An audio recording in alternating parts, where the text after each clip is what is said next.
আজকাল তো সব কিছুই অ্যাডভান্সে হয়, তাই আমরা ভাবলাম আমরাও প্রি হোলি এবার সেলিব্রেশন করে নিই। আর এই যে দিদি সবাইকে রং মাখিয়ে রেডি করে দিচ্ছে ফটো তোলার জন্য।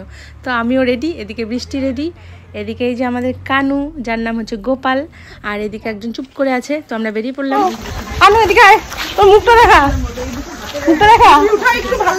আর কানু আমাদের লজ্জা পেয়ে গেছে, ও মুখই দেখালো না। আর আমি এই যে দাঁড়িয়ে সবার ক্যামেরা করে নিলাম ক্যাপচার। সবগুলো একপাল হেঁটে যাচ্ছে নদীতে স্নান করবে বলে। দুপুরবেলা আমরা গেছিলাম। আর এই যে দেখো নদী বাঁধের উপরে কিন্তু আমরা চলে এসেছি। আর এখন বাঁধের থেকে নিচে নামছি, ওই যে নদী দেখা যাচ্ছে, নদীর উপরে একটা সাঁকো আছে, ওই সাঁকোর উপরে গিয়ে উঠবো, কারণ সবাই নাকি ছবি তুলবে। আসো আসো আসো, এই যে দিদি, আসামের দিদি আমাদের।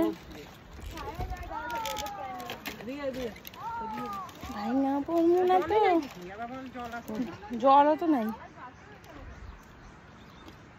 ওই যে দিদি শিলিগুড়িতে বাড়ি, ওই যে আরেক দিদি, দিদিকে তো সবাই চিনোই, নলন্দি।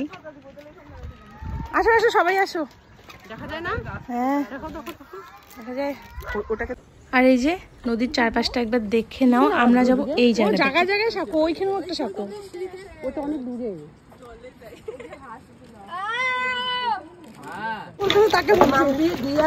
আর এই আসামের দিদিটা এত কথা বলে, কি বলবো, তোমাদের ভীষণ ভালোও লাগে। এই যে এখন সবাইকে ফটো করার কথা বলছিল, তোমরা তো শুনতেই পেলে।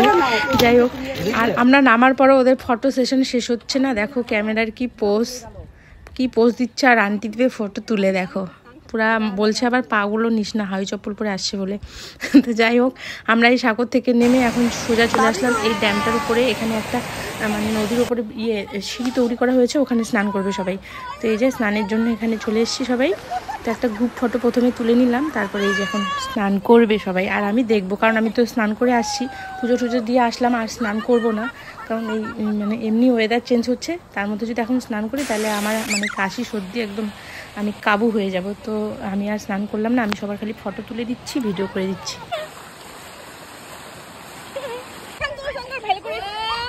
কেমন লাগছে বল?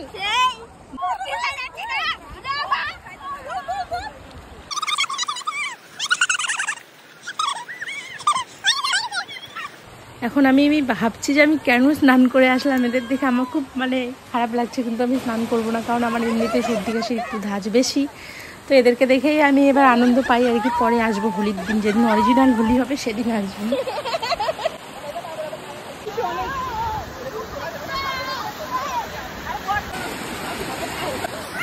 দেখতে পাচ্ছ আমাদের গোপাল বাবা জীবন ভীষণ আনন্দ করছে। ও এই যে সাঁতার কাটার চেষ্টা করছে, সাঁতার কাটতে বললাম, ও এভাবে সাঁতার কাটছে। আর এখানে অনেকক্ষণ থাকলাম, মানে পাগুলো একদম ঠান্ডা হয়ে গেছে, প্রচুর ঠান্ডা জল। এখন ফিরছি বাড়ি। আর যাওয়ার আগে এই জায়গাটা দেখে নাও, এখানে একটা মন্দিরও ছিল।